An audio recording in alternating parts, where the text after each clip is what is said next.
Good morning friends, स्वागत है आपका जीकेआई की स्टडी में। आज हम डिस्कस करने वाले हैं 13 दिसंबर की कंप्लीट करंट अफेयर। और इस वीडियो की पीडीएफ फाइल आप डिस्क्रिप्शन से डाउनलोड कर सकते हो। तो चलिए आज की क्लास शुरू करते हैं। तटस्थता दिवस कब मनाया जाता है? 12 दिसंबर को। तो राइट आंसर हो जाएगा ऑप्शन डी, 12 दिसंबर। 1 दिसंबर को एड्स दिवस मनाया जाता है, अंतर्राष्ट्रीय एड्स दिवस। 9 दिसंबर को मनाया जाता है भ्रष्टाचार दिवस। और 11 दिसंबर को मनाया जाता है यूनिसेफ दिवस। जो कि 12 दिसंबर को तटस्थता दिवस मनाया जाता है। इसकी शुरुआत संयुक्त राष्ट्र महासभा ने फरवरी 2017 में की थी, लेकिन ये पहली बार 12 दिसंबर 2017 में मनाया गया।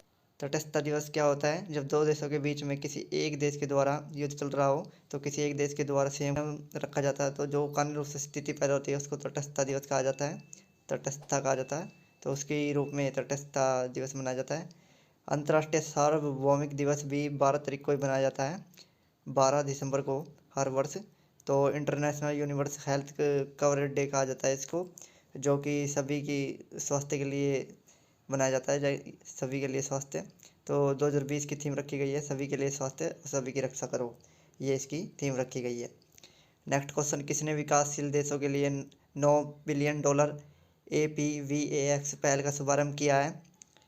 तो ADB, एशियन डेवलपमेंट बैंक ने इसका शुभारंभ किया है, APVX पहल का। तो सी आंसर इसमें राइट आंसर हो जाएगा। APVX Asia Pacific vaccine access facility है, इसकी फुल फॉर्म है ये। और इस योजना में विकासशील देशों को महामारी से आई आर्थिक चुनौतियों को ख़त्म करने के लिए मदद दी जा रही है, यानी कि जो महामारी आई थी कोविड की, तो विकासशील देशों को ये चुनौतियों के लिए ये राशि दी जा रही है $9 बिलियन की। नेक्स्ट क्वेश्चन, टाइम मैगजीन के पर्सन ऑफ द ईयर 2020 कौन चुने गए हैं? तो time magazine person of the year 2020 चुने गए जो बिडेन और कमला हैरिस। जो बिडेन जो कि राष्ट्रपति चुने गए, 46वें राष्ट्रपति चुने गए अभी अमेरिका के। और कमला हैरिस उपराष्ट्रपति चुनी गई, जो अश्वेत महिला, पहली महिला वहाँ की चुनी गई है उपराष्ट्रपति। और टाइम मैगजीन ने पर्सन ऑफ द ईयर के अलावा भी एंटरटेनर ऑफ द ईयर भी चुने गए हैं, जो कि कोरियाई पॉप ग्रुप BTS चुने गए हैं। और athlete of the year basketball खिलाड़ी स्टार लेब्रॉन जेम्स को चुना गया है। और ब्रिजन ऑफ द ईयर चुना गया है जूम के संस्थापक एरिन युवान को। नेक्स्ट क्वेश्चन, किस भारतीय संचार कंपनी ने दुनिया का पहला सैटेलाइट आधारित narrow band IoT network launch किया है? तो BSNL कंपनी ने इसको लॉन्च किया, जो कि भारत संचार निगम लिमिटेड है। तो इसको इन्होंने लॉन्च किया है, जो कि सार्वजनिक सेक्टर की संचार कंपनी है हमारे भारत की। तो इसको लॉन्च किया इन्होंने। और बाकी ये जो कंपनियाँ तीनों ये निजी सेक्टर की कंपनियाँ हैं। BSNL ने इसको लॉन्च करने के लिए global machine connectivity solution company Skylight tech India के साथ भी साझेदारी की है। इन दोनों ने मिलकर इसको लॉन्च किया है। इससे भारतीय समुद्रों में संचार उपलब्ध हो सकेगा और बाद में किसानों, निर्माण, खनन, व्यापार तक इसको भी जोड़ा जाएगा।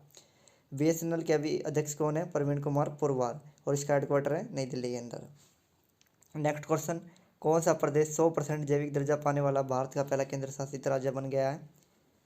तो लक्षद्वीप पहला राज्य बन गया है केंद्र शासित राज्य, जो कि 100% जैविक खेती की जाती है यहाँ पर। लक्षद्वीप में सभी कृषि कार्य बिना सिंथेटिक उर्वरकों और कीटनाशकों के होती है। लक्षद्वीप की राजधानी क्या है? कावारती। वहाँ के प्रशासक कौन है अभी? प्रफुल्ल खोड़ा पटेल। और पहला पूर्ण जैविक राज्य जो कि था, सिक्किम था। और अब ये दूसरा बना है, जो कि अगर बिना केंद्र शासित राज्यों की बात करें तो पूर्ण राज्य की बात करें तो उसमें तो पहला सिक्किम है और सेकंड लक्षद्वीप। अगर केंद्र शासित राज्यों की बात करें तो पहला लक्षद्वीप बना है। नेक्स्ट क्वेश्चन, कौन सी कंपनी अक्षय ऊर्जा की सबसे बड़ी कारपोरेट खरीदार बन चुकी है? तो अमेजन कंपनी अक्षय ऊर्जा की सबसे कॉर्पोरेट खरीदार बन चुकी है, जो कि इसमें सी आंसर आपका राइट आंसर हो जाएगा। अमेजन ने बिजली उत्पादन क्षमता में 3.4 गीगावाट की कुल 26 नई पवन और सौर ऊर्जा को जोड़ा है। तो इसके लिए ये सबसे बड़ी खरीदार बन चुकी है अभी। नेक्स्ट क्वेश्चन, हाल ही में 5वें भारत जल प्रवाह शिखर सम्मेलन का वर्चुअली उद्घाटन किस मंत्री ने किया? तो रतन लाल कटारिया, जो कि जल शक्ति मंत्रालय के ये मंत्री है और स्वतंत्र प्रभार के ये मंत्री है। तो स्वतंत्र प्रभार के मंत्री है, इन्होंने इसका उद्घाटन किया है।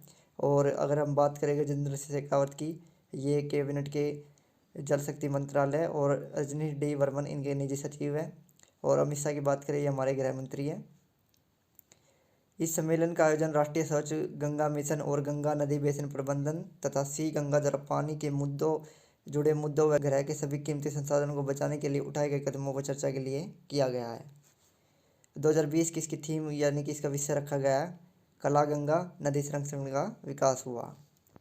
नेक्स्ट क्वेश्चन, अब किस राज्य ने अपने सरकारी कर्मचारियों की जीन्स टी शर्ट पहनने पर प्रतिबंध लगाया है?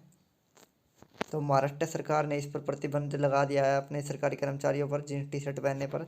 सरकार ने नया ड्रेस कोड जारी किया है जिसके अंदर जीन टी शर्ट और चप्पल बैन है कार्यालय के अंदर पहन कर आना, और जिसमें महिला कर्मचारी अब जो नई ड्रेस पहन सकती है वो उसके अंदर महिला कर्मचारी साड़ी सूट कुर्ता पैंट और शर्ट पहन सकती है, और पुरुष पैंट शर्ट और जूते सैंडल पहन सकते हैं। और इसके अंदर सप्ताह में एक दिन खादी के वस्त्र जरूर पहने, ये इन्होंने प्रावधान किया है। अगर ये इनकी इच्छा के ऊपर है सरकारी कर्मचारियों की, अगर वो पहनना चाहे तो पहन सकते हैं, वरना ये भी पहन सकते हैं।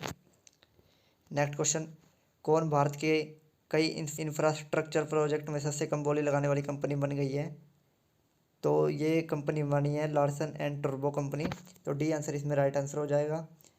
ONGC nuclear power corporation Chennai metro rail सहित कई प्रोजेक्ट में सबसे कम बोली लगाने वाली यह कंपनी है। तो इन प्रोजेक्ट्स में को मिलाकर लार्सन एंड टर्बो ने बहुत ही कम बोली लगाई है, तो इसलिए इसका नाम दर्ज हो चुका है अब इस लिस्ट के अंदर। नेक्स्ट क्वेश्चन, 2020 के भारतीय पुरस्कार से किसे सम्मानित किया गया है? तो 2020 के भारतीय पुरस्कार से सैनी विश्वनाथन को सम्मानित किया गया है, तो सी आंसर इसमें राइट आंसर हो जाएगा। इस पुरस्कार की स्थापना 1994 में उन लोगों के लिए की गई थी जिन्होंने सामाजिक संहिता के किसी भी क्षेत्र में सेवा दी हो।